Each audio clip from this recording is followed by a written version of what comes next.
What's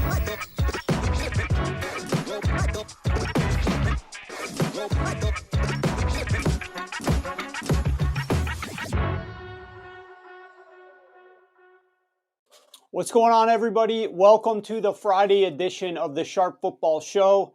You're in the right place if you want to hear a little bit about Thursday Night Football recap, as well as previewing the weekend slate of football games. We're going to be talking college football with Ryan McCrystal. We're going to be talking NFL with Pamela Maldonado. We're going to be analyzing the refs with Joe Gibbs. And of course, I'm going to drop a couple of my longest props, the props that I like the most at the end of the show. But we're going to sprinkle in some bets throughout the show, obviously, with our guests and get their takes on the upcoming slate of games. It's going to be an outstanding game. We got Ryan's going to be hitting on that Indiana-Ohio State game, which is obviously massive. And then we've got some big games in the NFL, of course, culminating with the Harbaugh Bowl on Monday Night Football. As a reminder, make sure that you guys are following us over on YouTube, Sharp Football Analysis. Search for Sharp Football Analysis.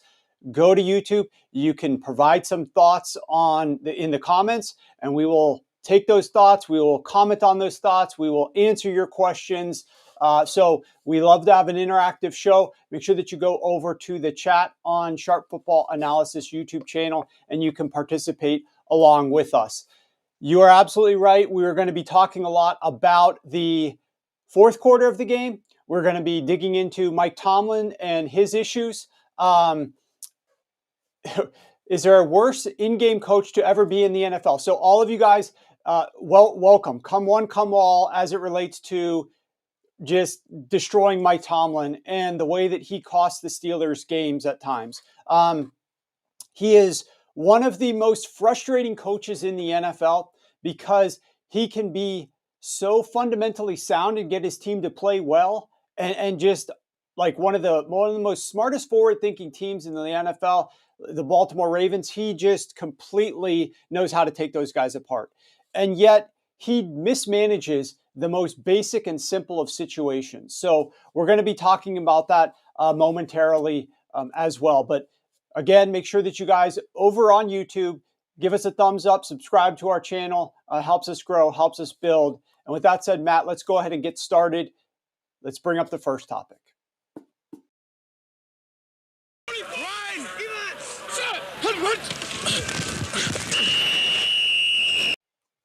Mike Tomlin coaching malpractice. Items number 1 through 239 and items 1 through 234 have already been covered throughout the history of the NFL. We're going to be addressing the 5 most recent issues that Mike Tomlin has with regard to being unable to navigate his team properly to have success, particularly in late game situations, which are the things that are the most frustrating and unforgivable, in my opinion, because these are the things that can easily be drilled. These are the things can easily be studied. These are the things that if you suck at it like he does, you could bring in an expert to help tell you what to do. And yet, week in, week out, season in, season out, Mike Tomlin struggles with some of the most basic and elementary things. So we're going to talk about some of these items as we begin with the end of the end of the first half, and then move over into the end of the second half. And mind you, I understand there are other things that happened at other points throughout the game that the Steelers could have done differently that would have resulted in them scoring more points. I'm highlighting the lowest hanging fruit here so that everybody can be on the same page, and just let's document these. So, Matt, why don't you pull up the first video? All right, pause this one. Can you go back? Let's pause that at the beginning. Okay. For all these, let's pause it at the very beginning of them. So we've got a 2nd and 13. This is the end of the first half. The Pittsburgh Steelers have 2 timeouts. There's 1 minute and 36 seconds left in the first half. As you know, we'll talk later about the impact of snow on totals and on scoring. But as you can see here, we are dealing with a 7-3 game. Only 10 points have been scored through the first 28.5 minutes of this football game. 10 points in the first 28.5 minutes. The point, though, is we're going to watch what the Cleveland Browns do on 2nd and 13 and then what Mike Tomlin's reaction is. Again, 1:36 left, 2 timeouts. Go ahead and roll it.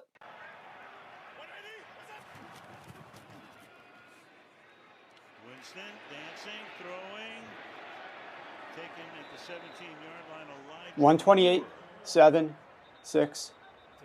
Pause it. Okay. Did you notice that he was tackled at 129? And it wasn't until 127 that they called the timeout. Now, it seems simple, but what I have seen from very smart coaches is they will stand right next to the side judge as soon as the play is happening so that they can reach over and call timeout because every second matters. And yet we didn't hear that whistle for several seconds afterwards. 127 left on the clock. So the Steelers burn their timeout. There's 127 left. 3rd and 7 for the Cleveland Browns. Now the Steelers' goal, first and foremost, stop this play from getting a first down. Secondly, get the ball back with enough time for your own offense to make it work. Go ahead and play it. 3rd and 7.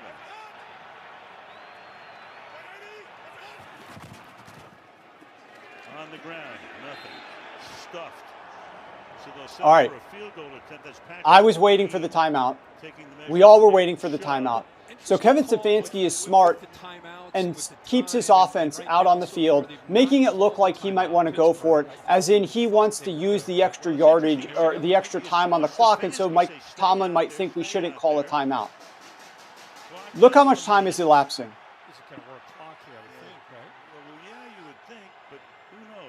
Yeah, trying to at least draw him off. Even if you draw him offside, though, it's 4th and 1.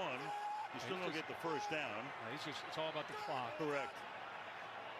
He's going to call timeout, kick his field goal. But in the meantime, he ran the football intentionally, let the clock keep going. He's either going to work some clock or force that last timeout by Pittsburgh. Okay, so let's pause it right here. I think that's about the end of, well, we're going to go back to this video, I think, momentarily. So that everybody is crystal clear on what you're using a timeout for. In a situation you're using a timeout and you're trying to save clock.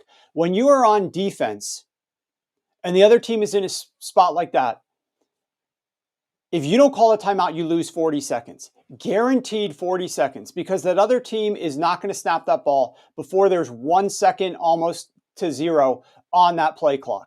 You are guaranteed to lose 40 seconds. As it turns out, the most that you can save on a timeout is 40 seconds. So let's pretend you're Mike Tomlin and you're thinking, I would love to save that timeout for going the other way when I'm on offense.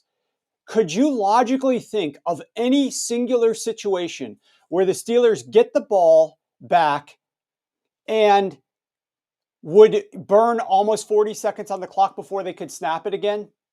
In other words, is there another situation that if the Steelers save the timeout, they would almost burn 40 seconds, so calling a timeout when they have the ball would actually help them? There's never a time that the Steelers would be on offense when they would go from 40 seconds between snap to snap. They would never lose 40 seconds. Even a pass down the field to the middle of the field where all the linemen have to get down there, you are not burning 40 seconds.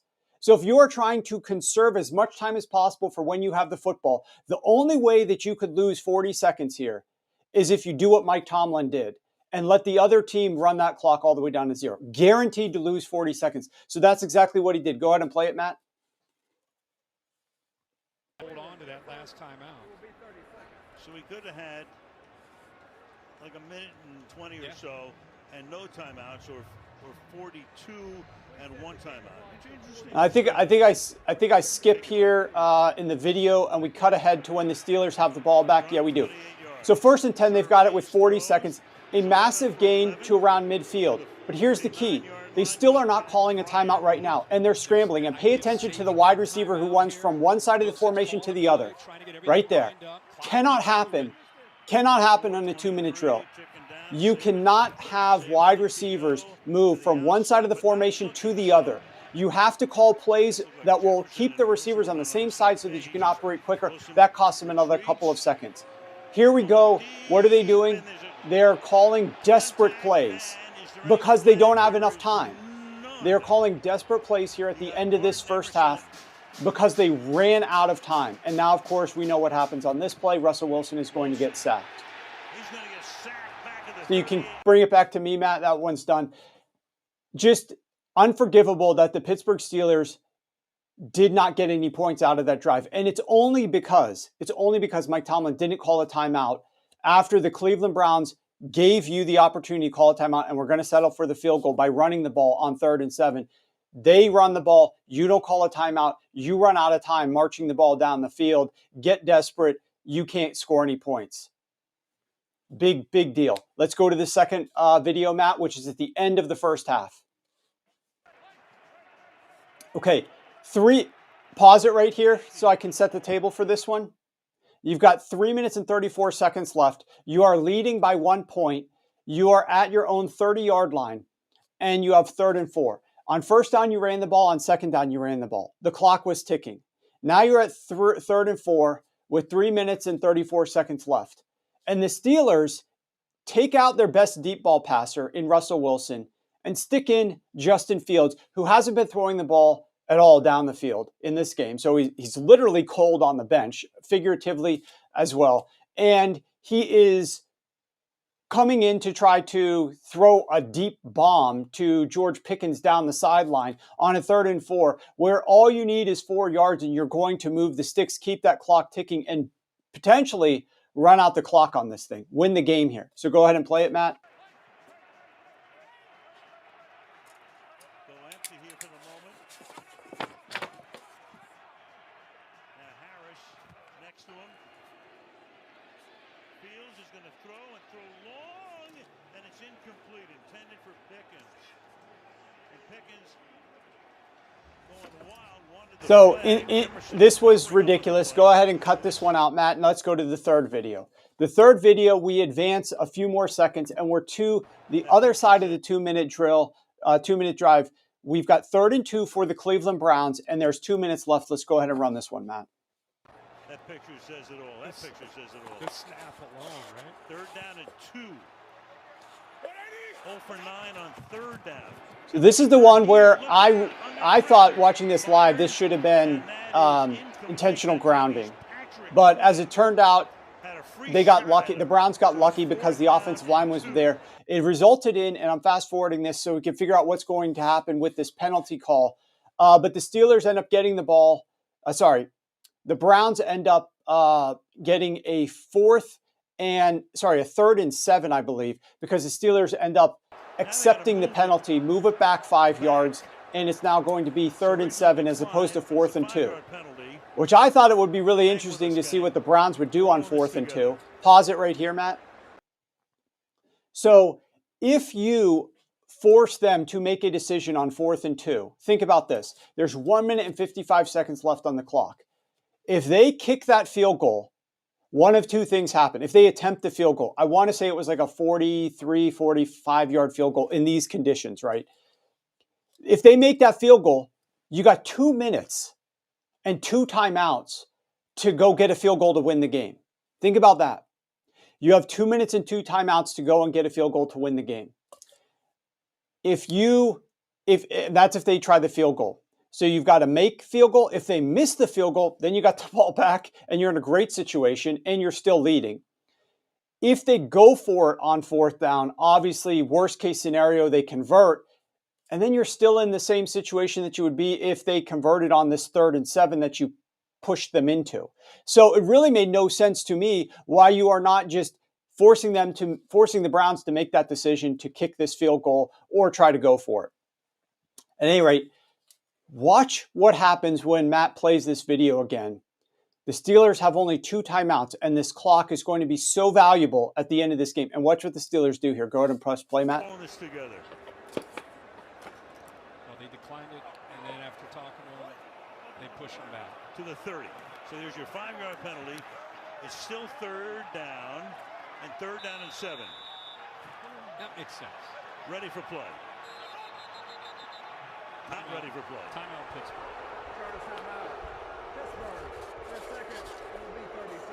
Pause it right here. The Steelers call a timeout on a stopped clock with a ton of time to prepare for this moment.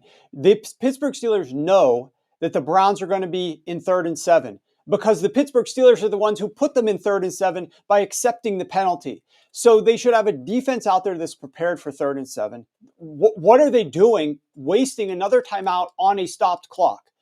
That was one of the worst things that I saw, and there were many terrible things that I'm about to get into. That was one of the worst. Keep rolling it, Matt. That timeout was ridiculous. The wheels, they are spinning, as Keith Jackson might say. All right, so pause it right here. If you notice, not much time ticked off. The reason is because on that 3rd and 7, they throw the ball and have a nice big conversion, and then there's a penalty on the Pittsburgh Steelers. So now the Cleveland Browns, still with 1:43 left, are set up at 1st and goal. Now, in this situation, what you should be drilling your team, keep in mind you are only winning by 1 point. You only have one timeout. The Browns could literally kneel on the football and kick a 20-yard field goal if they wanted to, and you would lose the game. Okay, so you might have had a few extra seconds left, but the bottom line is it would be very close to you having very little time left on the clock and the Browns winning this game. If you think that because of the conditions, see, in a normal game with no conditions, you would absolutely be trying to let them score a touchdown right away. But because of the conditions, if you think, hey, the footing, maybe we have an opportunity here, maybe we need to try to force them to make this field goal, even though they may have been making field goals, okay? But maybe the conditions have changed. We need to keep them to try to make a field goal. Then you got to stop them at that line of scrimmage and push them back. If they start getting beyond that line of scrimmage and are very close to your end zone, you have to push them in the end zone. You can't, because you are leading right now 19-18. It's not like you're trailing by 3 points and a touchdown loses the game because it's a 2-score game. The Browns score a touchdown, you get the ball back. You need to have as much time as possible when you get this ball back.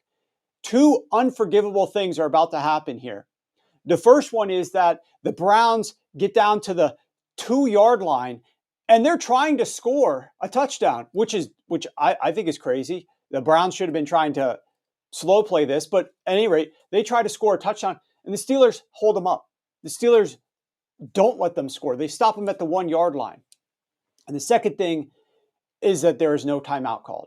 Go ahead and roll this, Matt. Take a look at that play in a second. Not sure they touched him down. I think if they did, it was with the leg. Yeah, barely. Here goes to breaking tackles.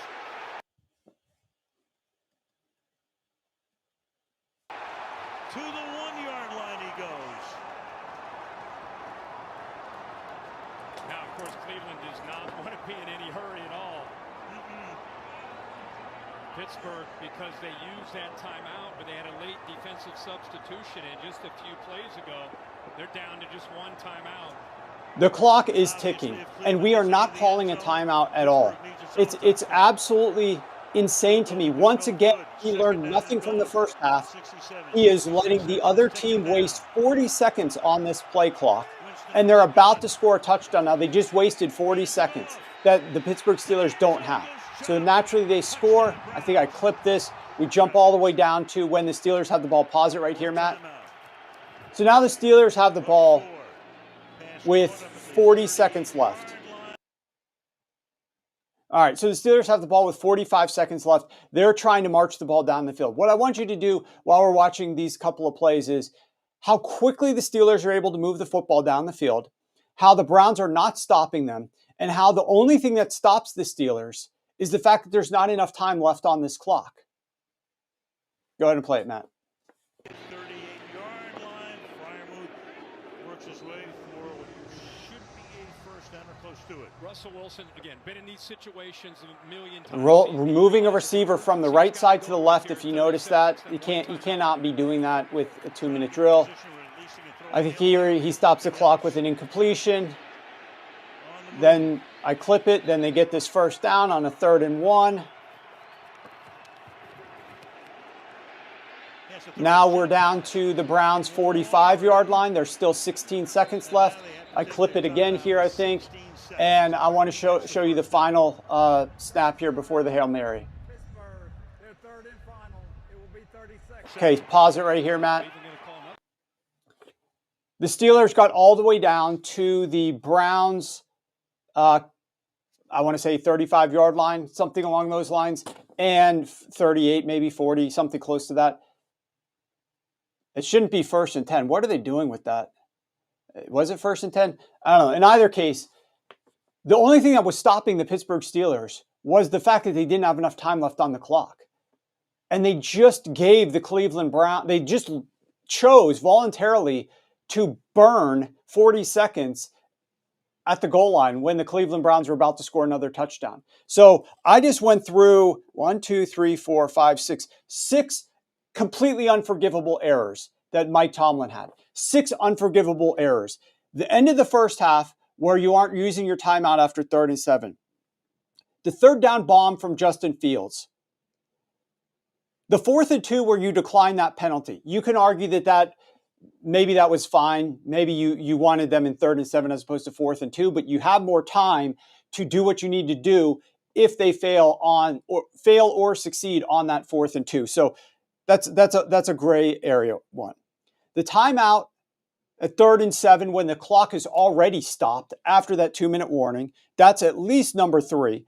The Steelers don't let them score at the goal line when they're right there, and you know you're going to lose either way because they're going to get points, a field goal with no time left or a touchdown. And the Steelers don't call a timeout there at the goal line. 5, at least, potentially 6, unforgivable, unforced errors by Mike Tomlin in this game that had me absolutely losing my mind watching it. There is no excuse. Somebody in the comments mentioned about playing Madden. Why these coaches aren't forced to do that, I don't understand. But every coach makes mistakes from time to time. How does Mike Tomlin make these mistakes at like double the rate of any other coach on a winning team that has a long enough tenure that they've got years and years of experience? Tomlin is always making these mistakes. There's no excuse for this. And this is only on him and him alone. There's other things from a play calling. Arthur Smith should have done this. We're talking about 5 things that are literally on Mike Tomlin's shoulders that he botched. Before we get into college, because he spent a lot of time on this, I do want to mention one quick thing on this game from a betting perspective as it relates to the total and looking forward. This game had, the weather was very questionable. The early forecast looked like it was going to be 38 to 39 degrees and thus rainish/slush. And that's perfect conditions for an under, especially if you got wind like 13 to 17 miles per hour, which is what we ended up getting for this game. And you saw before the snow actually came down on the ground, there was no points that were being scored. It was cold. The ball wasn't, the teams were playing really tight. The snow makes all the difference in the world. If the forecast temperature for this game was like 30 degrees and we knew that there were going to be that much snow, this would have been a game where we would wait for the line to drop on the total and then bet the over. And the reason is simple, because with that ground being bogged down with the snow, it slows down the pass rush. It makes it more difficult to get after the quarterback. The receivers know what routes they're running. The defenders do not and might slip. And it is very easy for a quarterback to just navigate the pocket and get the ball out down the field. And so you, in a snow situation like that, you don't have to go run heavy. It might look like you can't see from the TV. On the field, you could see a little bit better than what it looks like when we're watching on broadcast. And you don't have any pass rush. So you're able to sit there, navigate. Your wide receivers are getting off the line of scrimmage quick. The defensive players, the secondary guys, they are so tentative and hesitant with their movement because they don't want to slip. But the wide receiver knows exactly where he's going. So it's so easy for wide receivers to get open. It's the perfect type of field conditions for a game to go over the total. And obviously it ended up going over the total with a ton of points being scored there in that fourth quarter. The score through like 3 quarters was nowhere close to going over the total. But that snow is what allowed that game to go over the total. So when you guys are looking at games in the future, this one was a weird one because the temperature wasn't cold enough for snow to really accumulate from what you would expect. But you get some of that lake effect. You get those interesting conditions there, and the snow ends up accumulating. In most cities, you are not going to have the snow accumulate like that if the temperature is 38 degrees. So just pay attention to that moving forward. All right, Matt, let's go ahead and bring on Ryan here. And we're going to run through the slate of college games.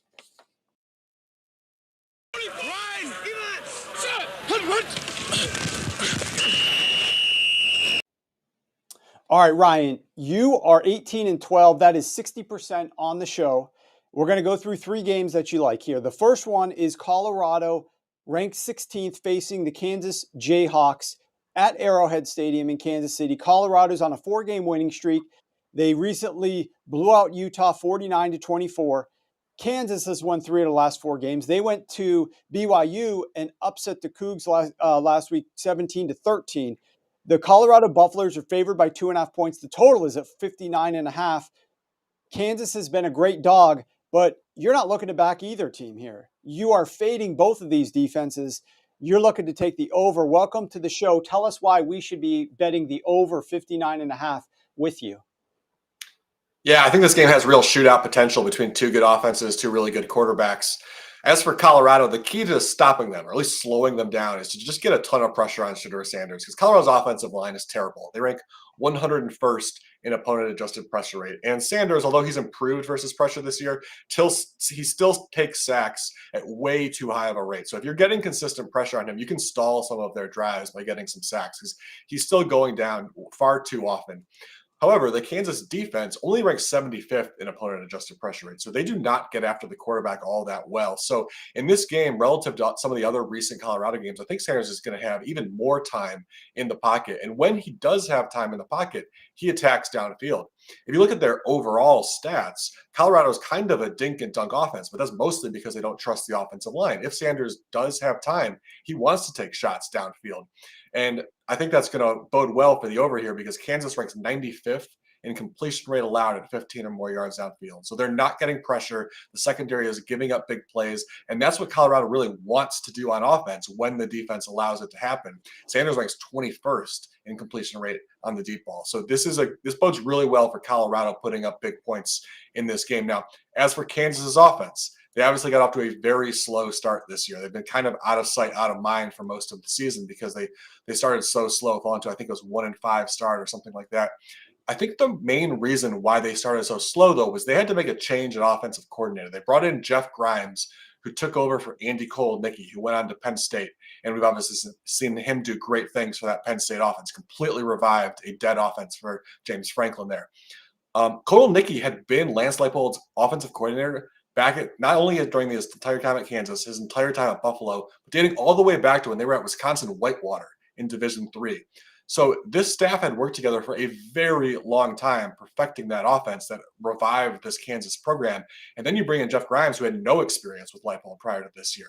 So it was a bit of a transition period, and we saw that play out on the field. Through their first 4 games against FBS opponents, Kansas was averaging 5.5 yards per play and turned it over 9 times. In the 5 games since that stretch, 6.7 yards per play and only 3 turnovers. And that's despite the fact that the level of competition has actually ramped up. Just the past couple of weeks, we've seen them upset Iowa State and BYU. They lost on a last-minute touchdown to Arizona State a couple of weeks ago. So they have been playing toe-to-toe with the top teams in the Big 12 over the last month or so, which is exactly what we thought they would do at the beginning of the season. So I think what happened to Kansas this year was really just they struggled quickly learning the new offense and making the adjustments to Jeff Grimes' system. Now that they've sort of merged what they did well last year with what Jeff Grimes wants to do, they're right back to being the Kansas we thought they were going to be all along, which is bad defense, really good offense. And what is Colorado? Bad defense, getting better on defense, but still a bad defense, really good on offense. That's a shootout potential for these 2 types of teams. A total of 59.5 points is really not that high. I definitely think this is going to go into the 60s, if not higher, and we should have an exciting game. All right, there we go. We got the first bet down. I like that one as well. Let's move on to a 7:30 p.m. game where we have Texas A&M, ranked 15th, traveling to take on the 4-6 Auburn Tigers. The Aggies are coming off a 38-3 win over New Mexico State, while the Tigers won 28-14 against Vanderbilt. Texas A&M is favored by only 2.5 points in this contest. The total is set at 46.5. The Aggies, not only are they favored by only 2.5, they've covered the spread in 5 of their last 6 games. But you don't like that. Show us why we should fade the Aggies and back the 4-6 Tigers. Yeah, this is just the ultimate look-ahead spot for Texas A&M.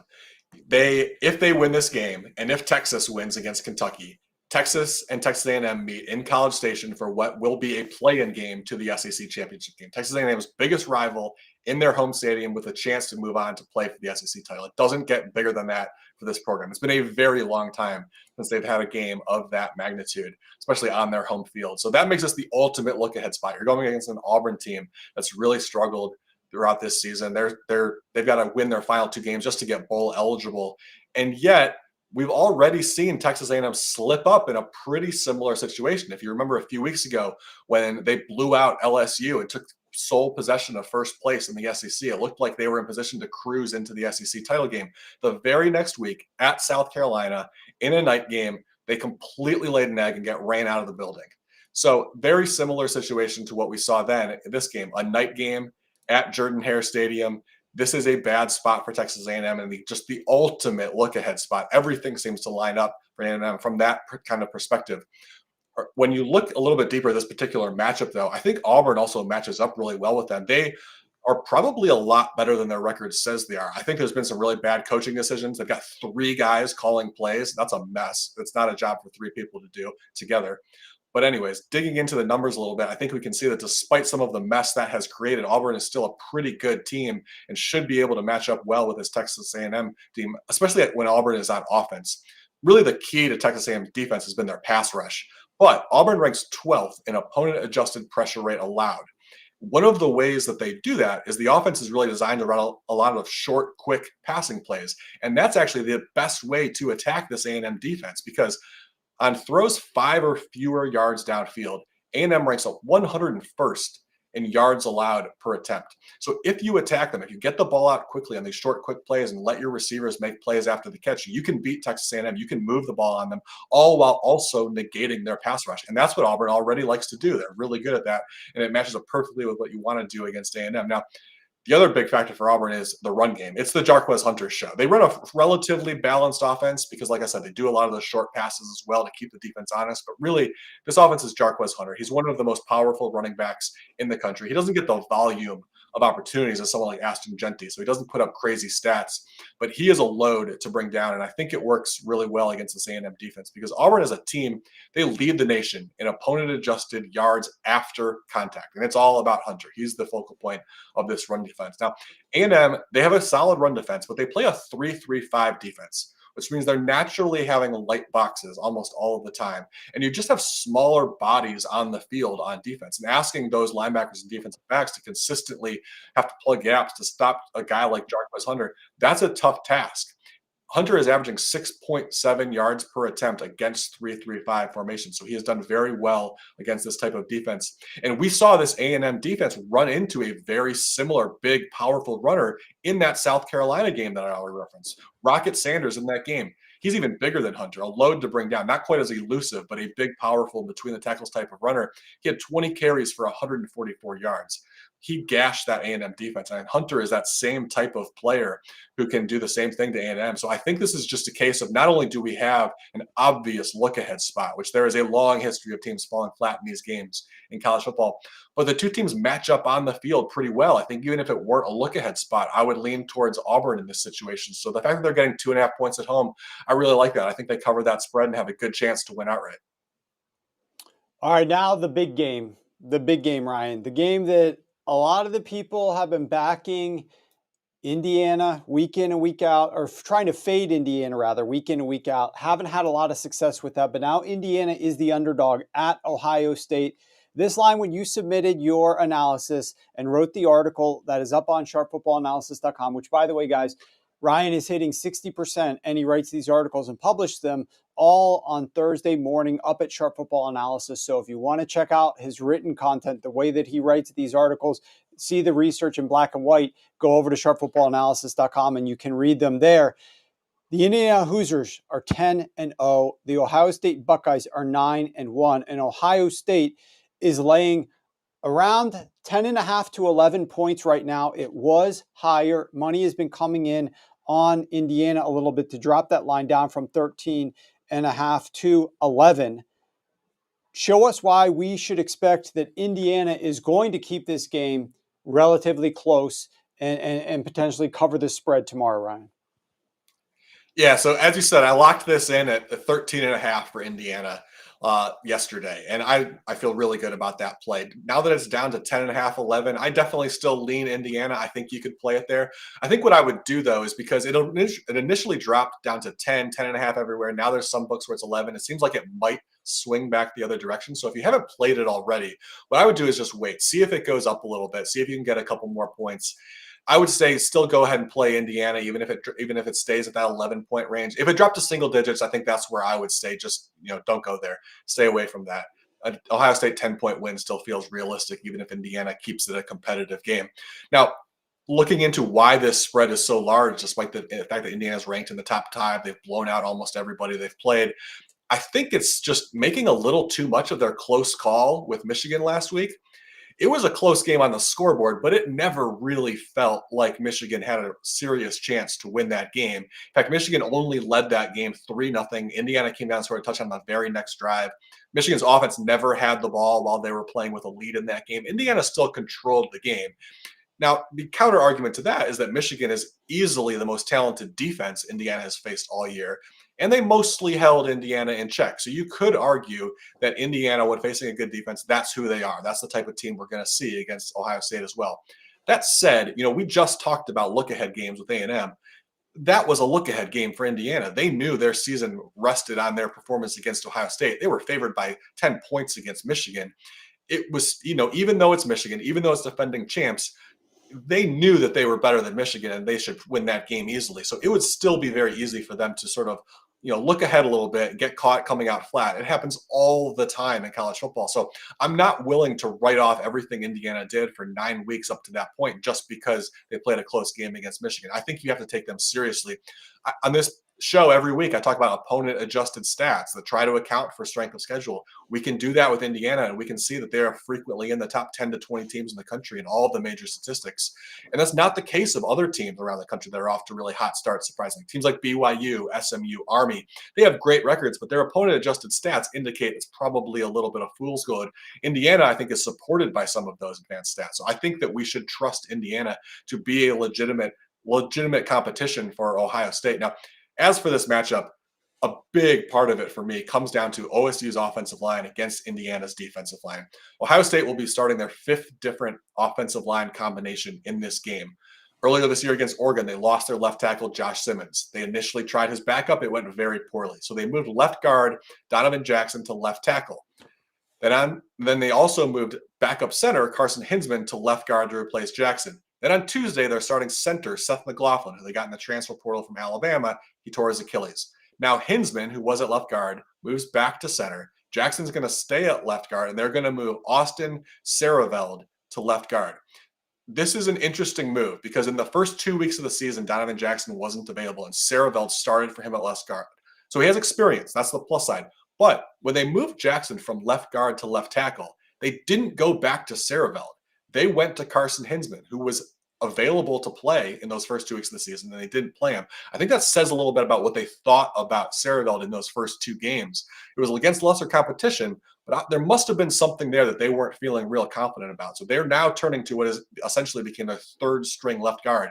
And they're going up against an Indiana pass rush where their interior pass rushers have been fantastic this year. They have 3 of the top 10 interior pass rushers in the Big Ten in terms of pressure rate. And it doesn't even include one of their edge rushers who occasionally shifts inside. He doesn't have enough reps to qualify for that leaderboard, but he shifts inside on passing down sometimes. So they get a lot of their pressure right up the middle, which is going to be the weak point of this Ohio State's offensive line with, backup center, a 3rd string left guard in there. It's a tough situation for Ohio State. And Indiana's defense as a whole ranks 18th in opponent adjusted pressure rate. So like I said, these opponent adjusted stats still indicate Indiana is right up there with Ohio State in terms of the best teams in the country. So if Ohio State is struggling to protect Will Howard, they're going to have to lean more on the run game.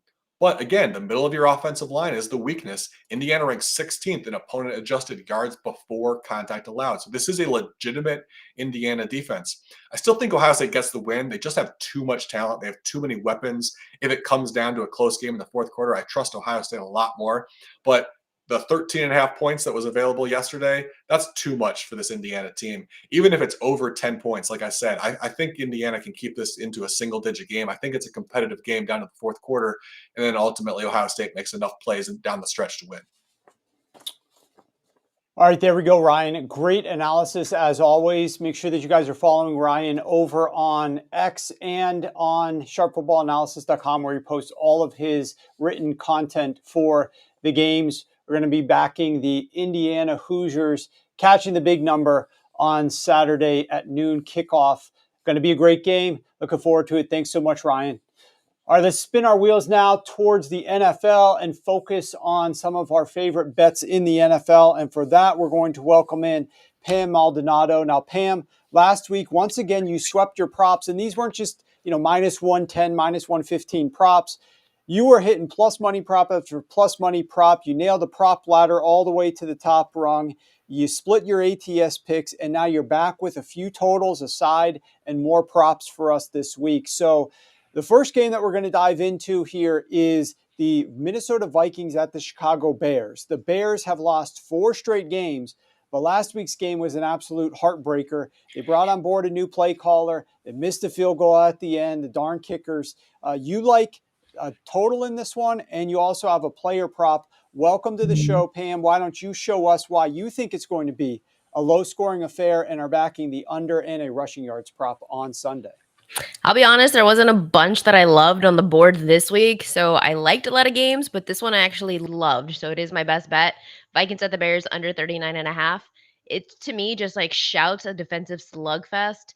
The Bears offense struggling, and are we really surprised? The Bears had a very easy schedule to start the season. You have a rookie quarterback in Caleb Williams that was kind of expected to, all right, come in as the white knight and save the day. That necessarily hasn't been the case now that they're playing tougher competition. But the Bears offense has the lowest rate in the NFL of offensive plays gaining 10 or more yards. It's just a huge lack of explosiveness, which is severely limiting their scoring potential. Adding on to the problems, they're terrible on third downs. They had the second lowest third down conversion rate in the league. Again, not really by much surprise. But their defense has been the bright light for the Bears team, which, has kind of been their MO for the last few seasons. It is a very stingy defense. They're allowing a league low touchdown rate inside the red zone, holding opponents to the 4th lowest third down conversion rate. So even when teams are getting to move the ball downfield, those teams are having trouble converting those drives into points and putting up touchdowns on the board. The Vikings defense has also been super stout this season, the second lowest rate for allowing opponents to reach the red zone or to even score prior. And both defenses really solid at keeping offenses from sustaining drives or creating any type of point production. Quarterback play is a huge reason for me loving the under on this total. I know it's 39.5 and it sounds scary, but none of that really scares me when you look at the offensive production. It's a huge factor for both of them because Vikings quarterback Sam Darnold, he was largely in the talks for comeback player of the year, and I'm not really convinced that he is that much improved. Is he better? Yes. But he's coming off a 3 interception game against the Jaguars, facing a Bears defense that leads the league in takeaways when playing at home. That turnover prone tendency that you have as a quarterback, that's going to severely limit your scoring potential. And for the Bears, as mentioned, it's a rookie quarterback in Caleb Williams. He's been a sack magnet. His tendency to hold on to the ball for too long. He's leading the league with 41 sacks, 12 in just the last 2 games alone. That's just like a huge mismatch here of you have 39.5. Where is this even reaching like 30? Because the inability to protect the quarterback, you're going to lead to stalled drives. It's going to limit scoring opportunities. You have a Bears ineffective offense, both teams with really strong defenses, questionable quarterback play. It's hard to envision this going beyond 39.5. I wanted to look at the alt line of 36.5, but it wasn't giving me enough value. So under 39.5 is my look for that. And the prop that I love in this game is Aaron Jones over 60.5 rushing yards. Vikings have simplified their offense in recent weeks because of those turnovers that they're getting from Darnold. And now because of it, they have a lot more of a balanced offense. Bears run defense, this has been the weakness. It is a strong defense, but the vulnerability that they have, especially as of late, has been against the run, giving up 5 yards per carry to running backs. That's 28th in the league. Josh Jacobs and Ramondre Stevenson in back-to-back weeks each totaled 70 plus. And Jones, I mean, he's a veteran running back. He knows what he's doing. He has the vision. He has the agility. So the Vikings want to now run the ball to kind of help eliminate some of those mistakes. And Chicago is struggling to stop it. So 60.5, I think, is very feasible. I did not do a prop ladder for this. I just really am going for the basics bottom here this week. Just kind of get in and get out. So I love the under on Vikings at Bears, 39.5, and for Aaron Jones to hit the over 60.5 rushing yards. All right, excellent. Now we're going to move on to a big battle for the NFC West that maybe a lot of people didn't think could be as relevant at the beginning of the season as it's turning into being right now. This is pivotal. We have the 6-4 Arizona Cardinals, who are leading the NFC West, taking on the 5-5 Seattle Seahawks. You like the under in this game as well. 2 unders for you and a player prop on Jaxon Smith-Njigba. Why don't you talk to us a little bit about why you like these 2 bets? This seems to be a cheese stands alone type of situation. I've seen a lot of people on the over and targeting player props in this one. Cardinals at Seahawks under 47.5 is the play for me because are we watching the same games? Seahawks are just like offensively inept right now. Their offensive line is in shambles. They're 26th in pass block win rate. They're 19th in run block win rate, according to PFF. Every aspect of this offense is struggling because of that offensive line. You have a quarterback in Geno Smith. He is feeling the heat quite literally because he is facing the 5th highest pressure rate in the NFL, and he's been sacked more than almost any quarterback in the league. This consistent pressure, it's uncomfortable, it's derailing the entire passing game, and he does have the ability to break off for explosive plays, but it's not consistent and it's a dime a dozen. So Smith is tied in the league for 11 thrown interceptions. So that's just a clear sign also that he is really being forced into some of these high pressure situation, making bad decisions, and it's leading to turnovers. Now the Seahawks ground game is definitely not contributing in any aspect here. It's practically non-existent. 91 rushing yards on the season. That's 28th in the league. So if you don't have a ground game to lean on, their offense has really become predictable because it's so pass heavy. And it's also led to the team really just like lacking discipline overall because of the amount of struggles that they're having on offense. It starts with penalties. The Seahawks are shooting themselves in the foot, averaging 9 yards to gain on 3rd down attempts. Why? Because the Seahawks, that would be the worst mark in the NFL since 1980, but they lead the league in offensive holding penalties. They're 3rd most in false starts. So it's almost like they're allergic to first downs, which is why they're in so many 3rd down situations and so many 3rd and long situations. And in the red zone, it gets even worse. Geno has completed only 5 of his 22 passes inside the red zone. That's last in the league. So they're not just bad. The Seahawks offense is not just bad, but it's historically bad. And it's just something that we're not used to seeing because they had such a great season last year. So I feel like the eye test isn't really catching up to what the metrics provide. It's hard to see that the Seahawks are lighting up the scoreboard for this. So when you are betting the under in games, sometimes the best offense is a dysfunctional offense. And that's what we're getting from the Seahawks. So I do like the under 47.5 at home to the Cardinals. For the player prop that I like for this one is Jaxon Smith Njigba. Did I say that correctly? Over Yes. 56.5 receiving yards. I know I'm talking about, let's take the under, but I'm going to go with receiving because he's kind of been the go-to guy as of late. And every quarterback still has that guy that he trusts. And it seems like Njigba is the guy that is building the connection with Smith. So he has back-to-back 100-yard games. Arizona's defense is a slot receiver's dream and giving up 5 catches per game to slot receivers. That's 26th in the league. And Njigba thrives in the slot. The Cardinals are allowing 8.5 yards per target to these inside threats. So the math says that spells trouble for Arizona, opportunity for us. He did have a clutch performance against the 49ers, so I think he has built up the trust factor 4 catches, 39 yards, game-winning drive. So that's just a taste, I think, of what's coming for the rest of the season. Let's build on some of that connection and see if we can carry it over into next year. All right, there we go. 2 unders and a couple of player props on running back Aaron Jones and receiver Jaxon Smith-Njigba. Now we move to kind of a hodgepodge. You got a couple of bets here that you love or like. Let's say love is a little strong, I think. But you like the Green Bay Packers here, and you also like a money line parlay. So why don't you talk to us a little bit about what you're seeing in both of those? Did you say parlay? I know that's so not like me. Packers -2 at home to the 49ers. This line was 2 when I posted it to Sharp Football Analysis. As of this morning, the line is now Packers -3. I'm still playing it. I think this is a huge ground game opportunity for Josh Jacobs coming off a monster performance. He had 7.3 yards per carry in his last outing, 95 yards when he was playing against the Lions. The 49ers defense has been really leaky, especially against the run, giving up 184 yards to the Chiefs and both 6.3 yards to both the Cardinals and the Vikings. I think Josh Jacobs is better than all of those. Packers' offensive capabilities aside, you're seeing the line movement because, of course, 49ers quarterback Brock Purdy is dealing with a throwing shoulder injury. And every time if it was his non-throwing shoulder, I probably wouldn't think twice about, okay, well, maybe a 2 to 3 is a big move, but it's his throwing shoulder, and that's going to severely impact the potential output. So that's not good news for San Francisco. If he does play, the Packers pass rush is going to be ready to feast. And Kyle Shanahan, it seems like the line movement could be from, is he even going to play? Because Kyle Shanahan said he's hopeful that Purdy is going to get the start. So it would be Packers -2 for me is what I would like. And I went with the money line parlay between the Chiefs and the Ravens because they are actually both really good when they're coming off losses. 18-4 for Patrick Mahomes, and you're getting Lamar Jackson in prime time. He's 18-5 overall in his career in primetime games.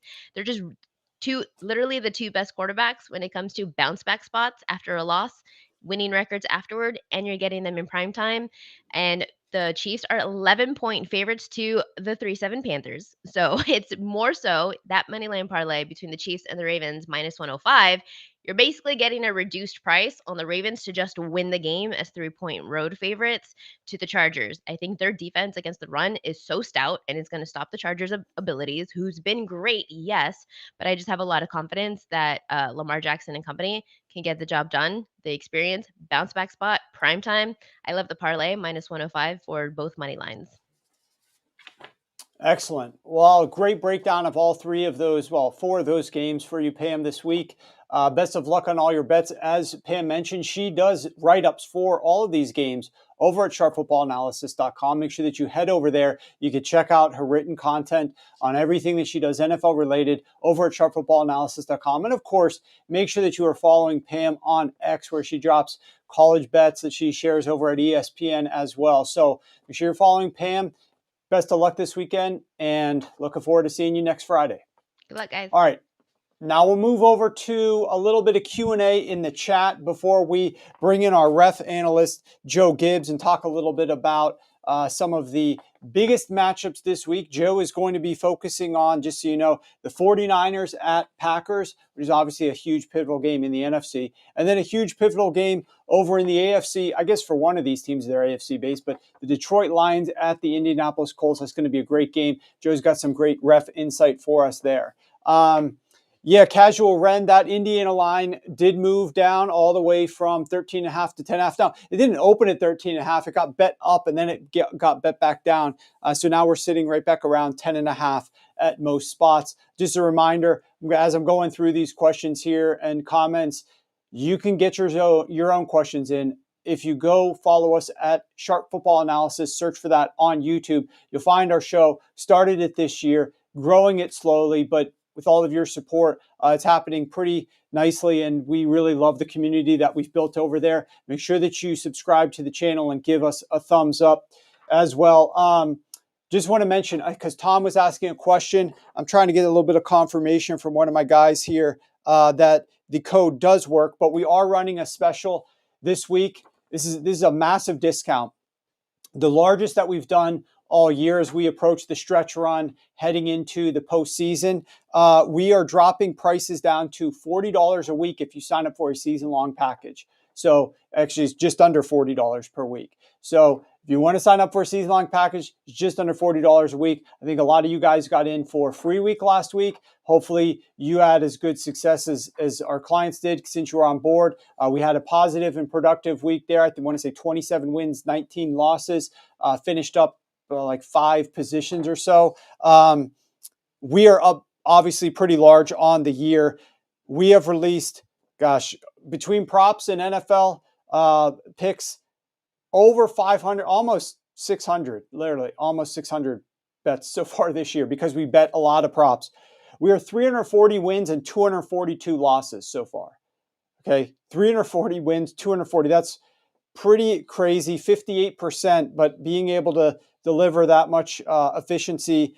We are, $100 better is up over $10,000 now on the season. Our elevated props, of which we've got a lot out there this week already, we are 77 and 44 on elevated props this year. NFL is 59%, college is 57%. So we are rolling along. $100 better is up about $922 per week. So use the code SHOW65 on a season-long package, and you're going to drop the price of that to less than $40 per week. Get on board with us as we enter this stretch run through week 18 and then into the postseason. Matthew Brown, our service people, we got several ladies there who help us out. They're the sweetest and the greatest at doing this. Just message our support. I want to say it's support@sharpfootballanalysis.com. Send an email to support@sharpfootballanalysis.com. One of them is going to get back to you and will help convert your current subscription so that you are saving as much as possible. They'll get you in on, if you're on a weekly and you want to go to season long, something like that. Okay.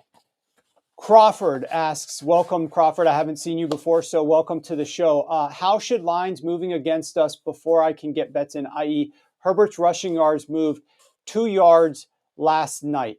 So the bottom line when you're looking to place these player props is you're trying to get an understanding as to what you think this player should deliver. Just understand that props are going to move a lot more, unless we're talking like longest yardage props. Regular props are going to move a lot more than like a side or a total would move. And so you have to have some tolerance to be willing to take a slightly worse number than you would. Like in the NFL, there's a lot of sides or totals. Hey, we missed out on the +3. We're not going to take +2.5 or +2 for certain bets. There'll be other bets where we don't care that we missed the +3. We're still betting it again at +2.5 and again at +2 because we like that bet so much.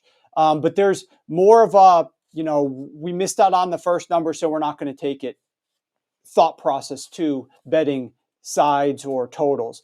In props, I personally don't really have that fear. If I think it's a great bet and the line is moved because somebody else bet it, I'll give you a great example. And this is not one of the bets that I'll be giving out now, but in terms of my longest bets, but this is a bet that I gave out to subscribers earlier today. Last night, I'm talking with my guys, Ray and Rich, actually yesterday afternoon. And it was actually 2 days ago that I identified that I wanted to take DeAndre Swift's rushing yards under. This was before I even knew really that he had a groin injury, that he was dinged up. I just wanted to be on DeAndre Swift's under, depending upon what the number came out at, but there was no posted number. Last night, I see the number of 59.5. I tell the guys, we're going to take this tomorrow morning. Tomorrow morning, lo and behold, that's today, Thursday morning, and somebody else grabs it at 59.5 and drops it pretty low down to 55.5. I still bet that second number.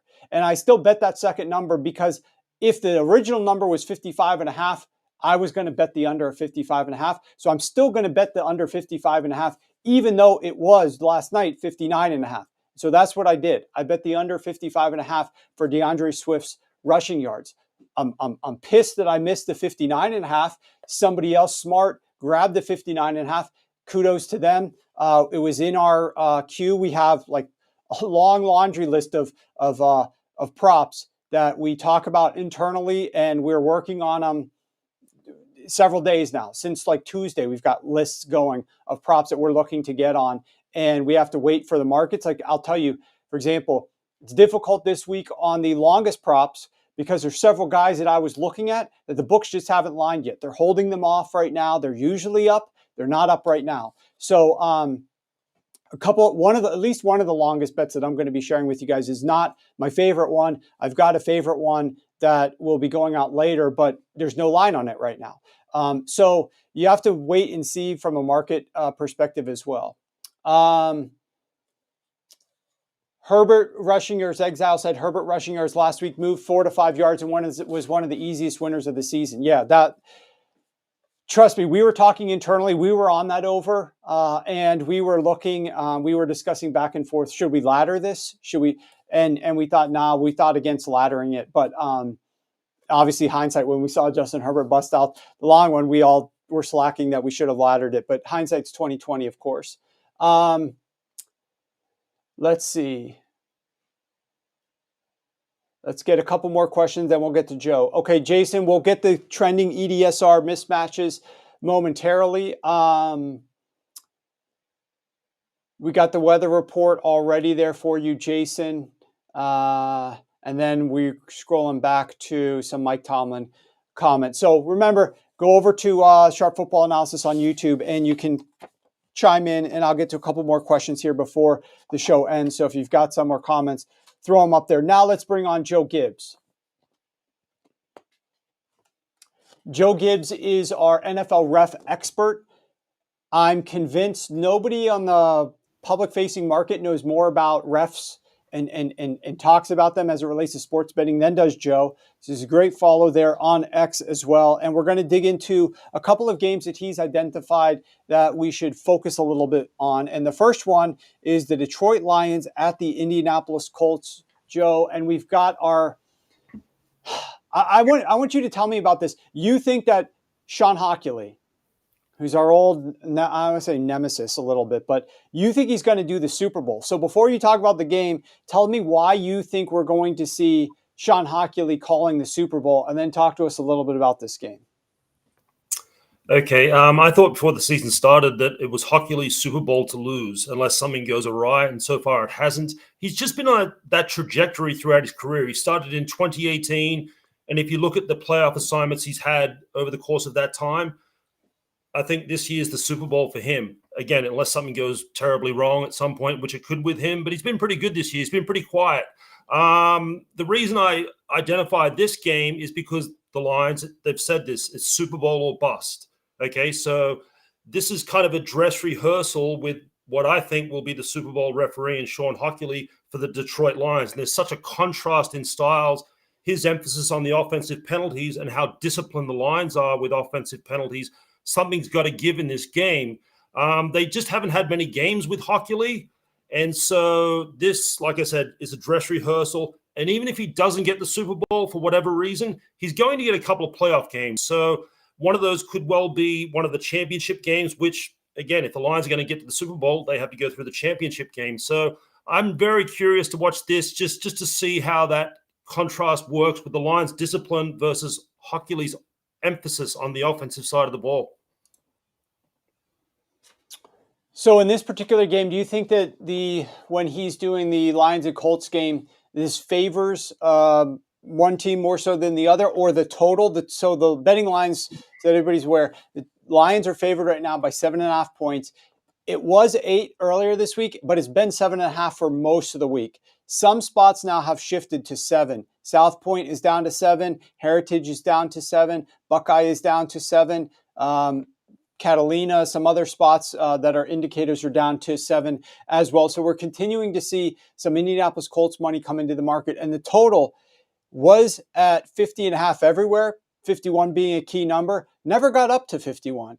In fact, it's gotten a little bit of under money into the market, and we're down to 50 at a lot of spots, although there still is a little bit of 50.5 out there, with some 49.5 appearing on the market as well. You think Hochuli contributes to, in one way or another, to the under in this game, Joe, given his past history at 49.5, 50, or the side? Well, if you just look at the total, Hochuli's 7-2 to the under this season. His games averaging 38.9 points per game. So right there, you're like, wow. But think about this. The Lions lead the league. They're just over 33 points per game. Again, something's got to give here. So I'm really curious to see who wins the battle of the officiating versus the efficiency of the teams.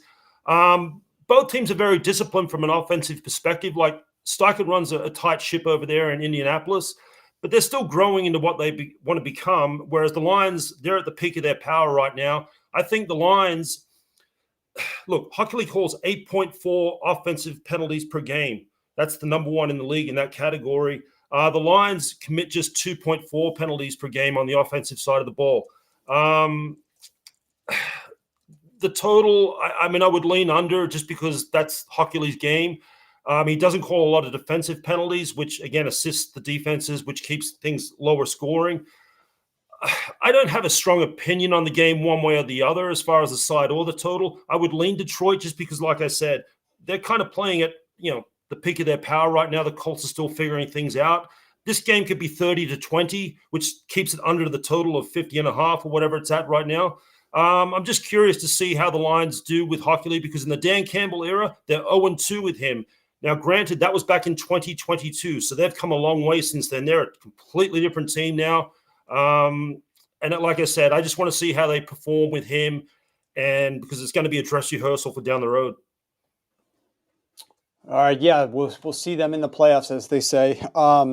That's what Patrick Mahomes and Josh Allen were talking about after their game. Let's move over to the big game in the NFC where the questions are going to be swirling. Everybody's going to be paying attention on the injury report. What is going to happen here with Brock Purdy this afternoon? Will he get a practice in at all today? Will he be throwing the football at all today? The 49ers are taking on the Green Bay Packers in Green Bay with Craig Wrolstad as the lead official here. Wrolstad seems to have been on some big games lately from what I can recall. So I always keep seeing him on my TV and some of the bigger games that I'm watching. What do you make of him and his impact on the outcome of this game? Okay, so straight off the bat, these guys focus around that line of scrimmage area on both sides more than most referees. Your illegal formation, defensive offsides, false starts, ineligible man downfield, your favorite penalty. Yeah. So you're going to get a lot of that around the line of scrimmage. But as far as the trajectory of these teams, just overall and from a penalty perspective, it's all in favor of Green Bay. They're 3-1 in their last 4. But I put this together in the article this week. Just 26% of the Packers' offensive penalties have come in the last 4 games this season. Conversely, the 49ers on a 1-3 stretch, 46% of their overall penalties have come on the offense in the last 4 games, and most of those are on the plus side of the field. So they're moving the ball, getting down to the 30, the 20, whatever, and they're shooting themselves in the foot and moving backwards, and so the offense is just not clicking. So this is exactly what happened with Green Bay last season. I remember through 9 weeks of the season, they were the number 1 penalized team in the league. They were just awful, just a lot of silly penalties. And then it clicked. After week 9, they got it all together and they started to roll and right into the playoffs. And I'm seeing the same thing this year. The issue for Green Bay really is not the penalties. They've been very good the last 4 weeks. It's just the overall quality of play, too many turnovers. But I've said this before, I'm really high on the Packers team. And it's amazing they're 7-3. Like, it's a miracle because they haven't played a good game yet. If there's one game they've played that's of high quality, I'd say it was the game against Arizona. And even that, they had some mistakes, a couple of missed field goals and a red zone turnover. So I like the Packers a lot in this game. Wrolstad's not a great home field referee, but I looked up his numbers.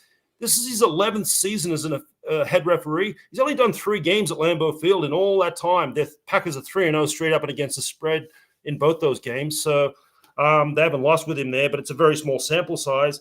Here's one thing to remember, though. As far as defensive penalties, the Wrolstad crew, they call a disproportionate amount on first down plays. Okay, so they're looking for it on first down. On third down, there's a huge drop-off. Only Shawn Hochuli's crew have called fewer defensive holding and defensive pass interference penalties on third down, and that's the key down. So The defenses should get some leeway on those key third down plays in this game. I mean, I kind of like it under more than over, but, that's kind of the way I see it. Excellent. Well, we appreciate that insight, Joe. As always, you guys can follow Joe over at sharpfootballanalysis.com. He writes a weekly article posted up there every single Thursday afternoon, and you guys can see his insight into a couple of the largest refs, and you can get insight into every single ref that's out there, what his tendencies are, with some stats and some nuggets about what all these refs tend to do, not just a couple of games that Joe highlights on here every week. So I encourage you to go over to Sharp Football Analysis and check that out. Of course, follow Joe on X. We appreciate that, Joe. Thank you very much. Enjoy the games this weekend. Let's keep these officials off our TV, especially if they want to call an eligible man downfield. The bane of my existence, particularly when some of these linemen just are an inch too far beyond that imaginary line and they don't play any role whatsoever in the play. I understand if they're blocking down there, but if they're not and they just slip up by a small amount, we need to be a little bit more flexible in that regard.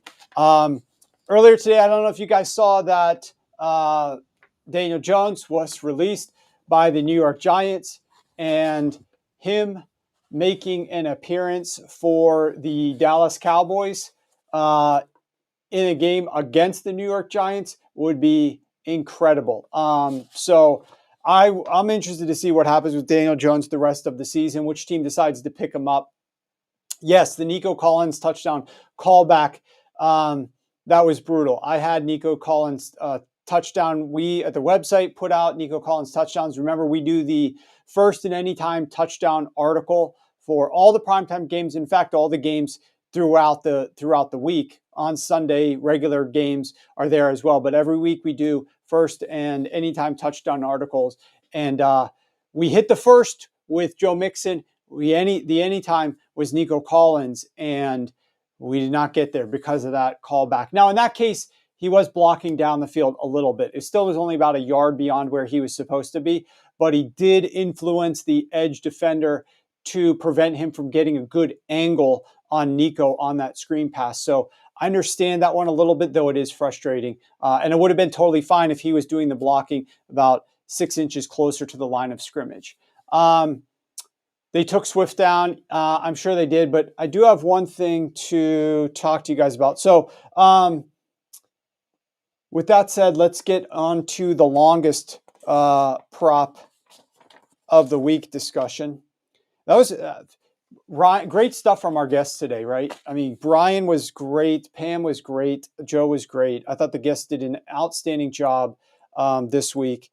And like I mentioned to you guys a little bit ago, a couple of the props that I like the most are currently not lined here from a longest prop market perspective. I'm going to go ahead and give you the first one, though. What we're going to do is we are going to navigate, if you are in your apps. Let me figure out which one has the best line for you.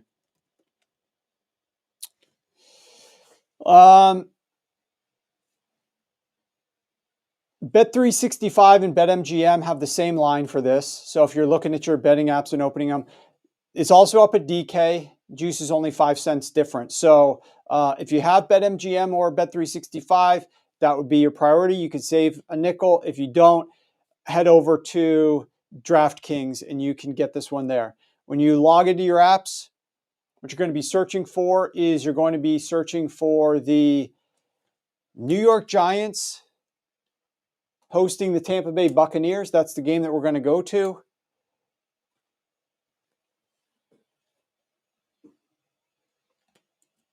And once you get to that game, we're going to go to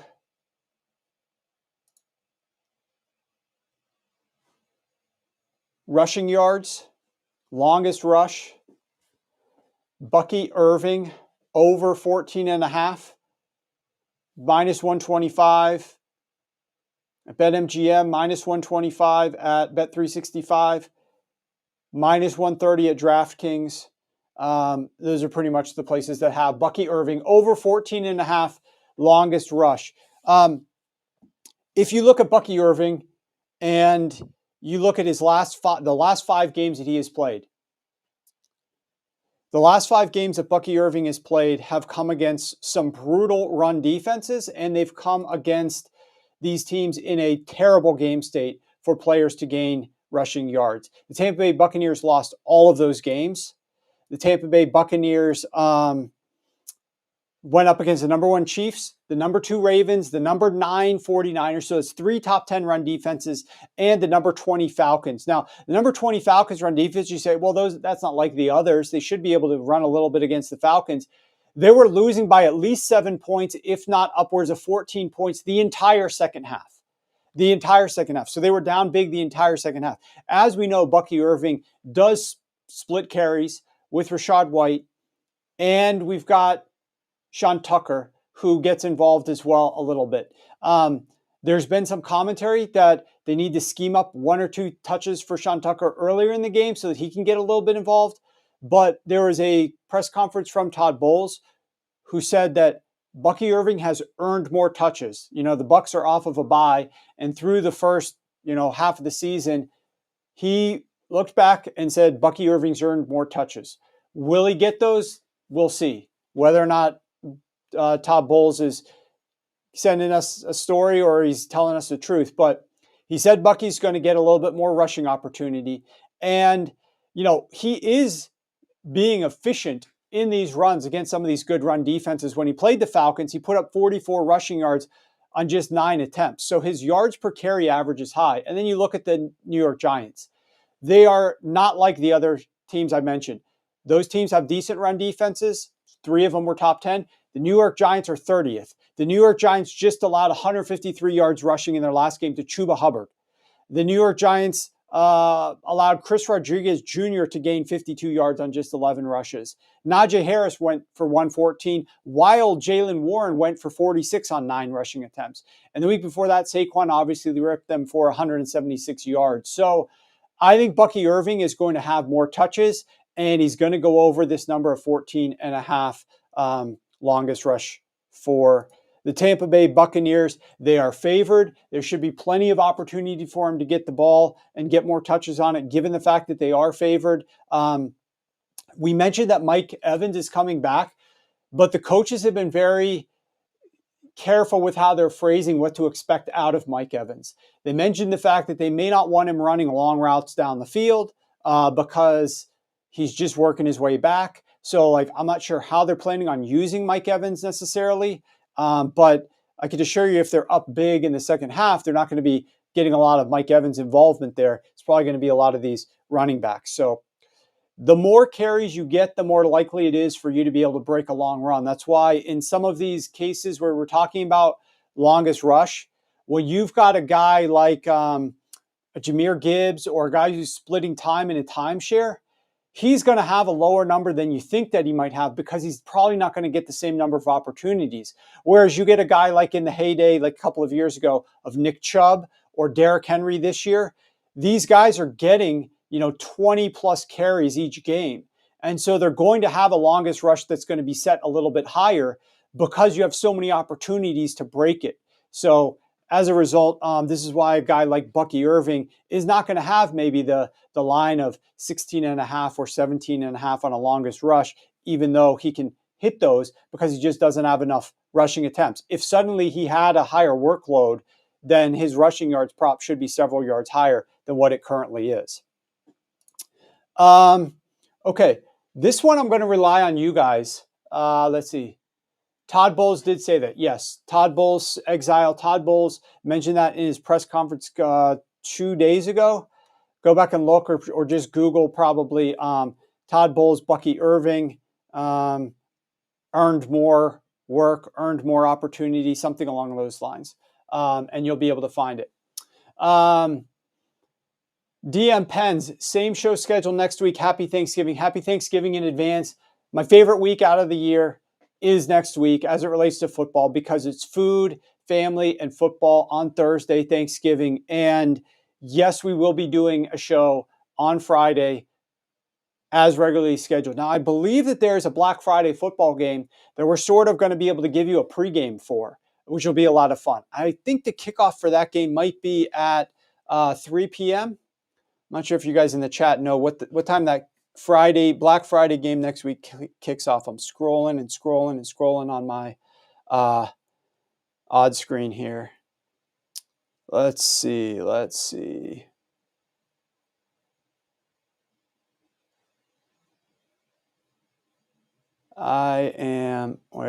did we get there? No. Here we go. Friday, November 29th, 3 p.m. So I was right, 3 p.m. You know what? We may have to, for the Tuesday show, casual. I may have to ask Joe House if he wants to do something with me. I'm not sure what he's doing over there. If they're going to do a pie episode of any sort or not. The pie show was great. The pie show was absolutely great. Let me see here.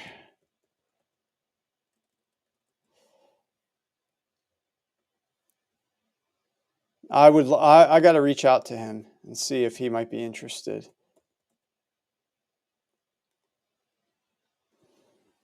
Okay.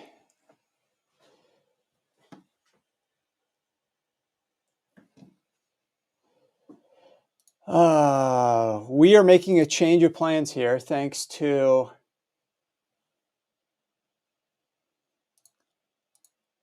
we're gonna give you 2 right now. We're gonna give you 2. Okay, what I want you to do, I gotta pull it up here, so excuse me for a slight delay.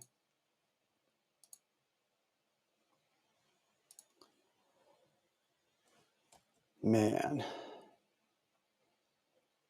could definitely use another computer here. I hate getting rid of my old computers though, because I got so much stuff on them. So I just use them until they blow up, basically. This one is swollen because the fan has died. You have no idea how much swelling is in this one. I sent it to my guy Ray, who just laughs at it. But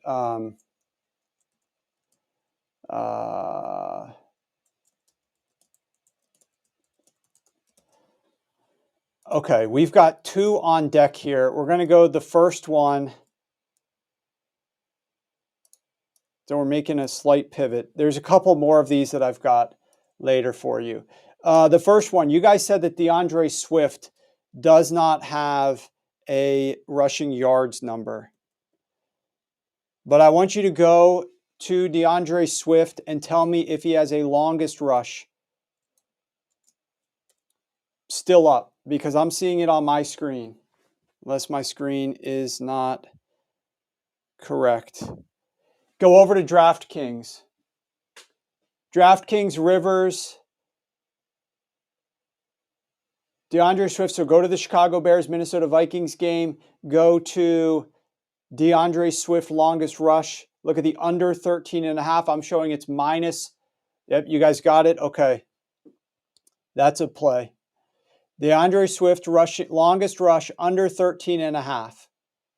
Now, that's not a strong play for me, but that is a play.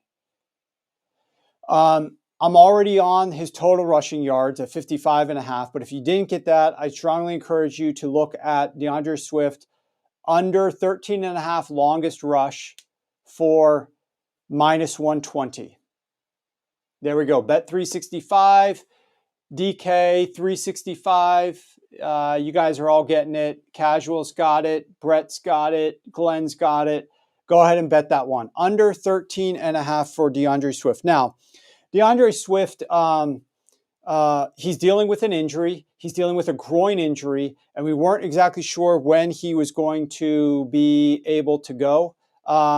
He got a light practice in. The Minnesota Vikings run defense is very good. I prefer total yards under. I'll just make that clear, which I'm already on. But I do think this is another bet, if you didn't get total yards under, that you could make right here. The next one was guessed at before. So let's go to it right now. Tell me if this is up at FanDuel. I don't know if this is up at FanDuel or not, because I'm not seeing FanDuel, but I have bet it at... tell me if they've got the Jahmyr Gibbs up at FanDuel. So navigate to the Detroit Lions and Indianapolis Colts. Look to Jahmyr Gibbs. Look to his longest rush.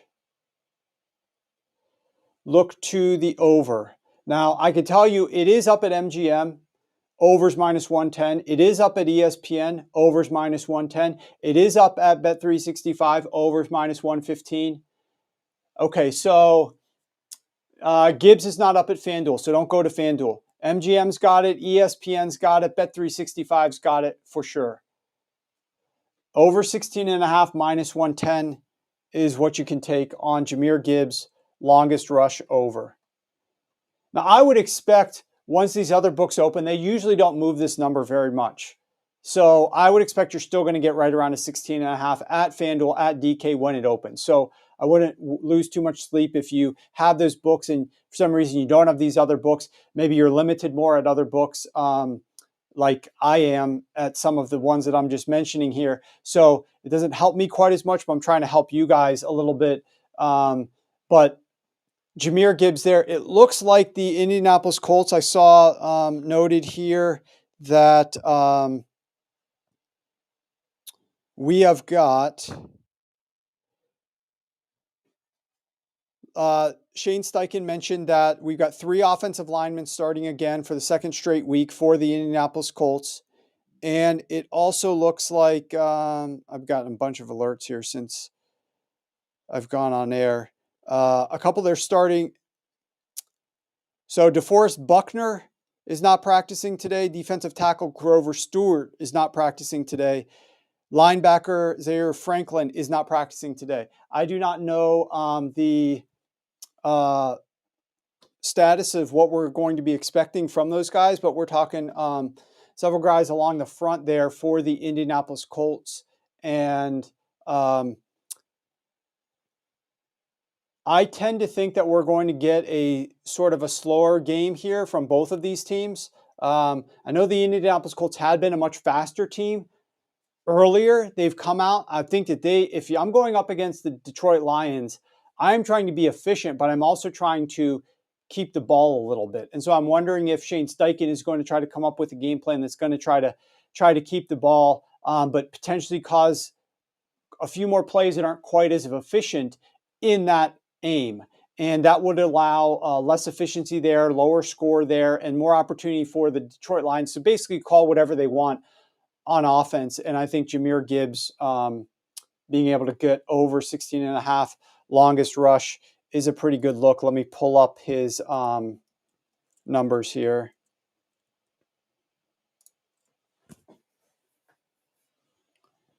One second. And then I will get to the EDSR edges.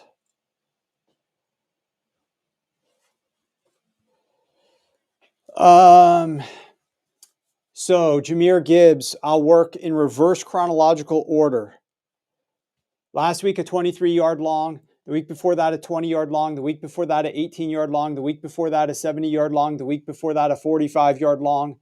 That's 5 consecutive weeks with a longest rush of at least 18 yards or more. He then had a 15-yard long against the Dallas Cowboys in a massive 47-9 blowout, which I'm not expecting here. So didn't have to do much with him there. And then the 3 weeks prior to that, we're talking week 4 and then 3 and then 2 in reverse order. He has a 20, 18, and 24. So since week 2, he's had an 18-yard run or more all of his games, except for the game that they beat Dallas 47-9, where he topped out at 15 yards. So I think he's going to hit that 18-plus yard mark again in this game. I like that look, Jason, on the Swift rushing and receiving yards under. Yes, Peter, Rich's favorite play every week is it's a go-to play. It's a go-to play. It's a great play. Matthew, how do you get around being limited? It's tricky. That's why you have to work with people so that you can have more opportunities to get involved where you are not the one who's controlling that account. That's the easiest way to do it, is you're working with people. The other way is you some books, this is easier than others, but you have to put some other stuff into that account besides just longest rush props that I'm giving you at the end of this show, right? You have to put in some MMA parlays. You have to take, you have to throw in some, Mike Tyson boxing matches. You have to put other things in there that look a little bit more square, but you think still could have a good shot to win, to sort of cover up some of the sharper bets that you're going to try to get in there. He did hit the prop in Dallas. Yeah, his prop probably at that point in the season, Tyler, was around like 13 or 14 and a half because of the lack of touches, and it was early in the season. They do tend to ratchet these guys up later on in the year. So you're absolutely right about that. Season the account is correct, Matthew. Absolutely right. Okay, just a reminder, probably the lowest price that we're going to have here through the rest of the season. If you want to get involved at Sharp Football Analysis, we are up over $10,000 for a $100 better, and it takes the price down to under $40 a week if you use the code SHOW65. Use the code SHOW65. It drops the price down to just under $40 a week. And like I mentioned, I think I did earlier, a $100 better this year is averaging $922 per week of profit. So less than $40 a week is certainly a reasonable price to pay for. It's not just the picks. You also get all the articles, game previews for every single game that we have out there. It would help if you play DFS as well, of course. We have special articles related to DFS only that Rich comes out with, and that's great as well. Daniel, we may be getting involved from a client perspective on the Rams-Eagles game. I think that's a great game. We're in store for some great games here this week. I like the 4 p.m. slate. I know there's only 3 games at 4 p.m. and one might not get Brock Purdy. We'll have to see. But I still like that 4 p.m. slate. I want to see this Cardinals-Seahawks game. I love the Sunday night game, a rematch of Vic Fangio versus Sean McVay from years ago when he was the defensive coordinator for the Chicago Bears, taking on the Rams before they went to their Super Bowl, and Bill Belichick copied that game plan. And then, of course, the Monday night football game, the Harbaugh Bowl, is going to be outstanding. Devonta Smith is still not there at practice. Okay, so I've been circling him to see what we might get out of Devonta Smith. Peter, that's unfortunate that he's not there for the Eagles. More is going to come down to Saquon Barkley. And then, of course, we've got A.J. Brown. So they still have weapons. They got a great tight end in Dallas Goedert. But that Rams defense is in for a test, is absolutely in for a test. Agree with what Matt's posted here at the bottom. If you guys are not on board for the Sharp Football Analysis newsletter, you need to be. We send out all of the free articles that we do. So even if you're not a subscriber, we send out all the free articles, all the free touchdown, first touchdown, anytime touchdown, our favorite prop bets, our favorite, this is from a staff perspective. These aren't necessarily my bets, but our favorite props of the week, our bets of the week. You get Pam's articles emailed to you. You get Ryan's articles emailed to you from the college side of things. You get Joe's articles emailed to you. So if you don't want to say, like, I can't remember to go to Sharp Football Analysis and I don't know what time these articles drop, just sign up for the mailing list. We'll send you all the articles every single week. We'll pretty much send one a day, one mailer a day that'll tell you what the new articles are for that day. So if you want to find that, go to sharp.football and click the link at the top of the page, and you will be able to get the free newsletter or scan the QR code at the top of the screen. All right, guys. That being said, I love the show today. Thought we got a lot of great information out there. I don't know that we're ever going to see Mike Tomlin change his stripes, but I wish we did. But let's see what other coaches make mistakes and cost them wins on Sunday. With that said, good luck in all your bets, and we'll see you then.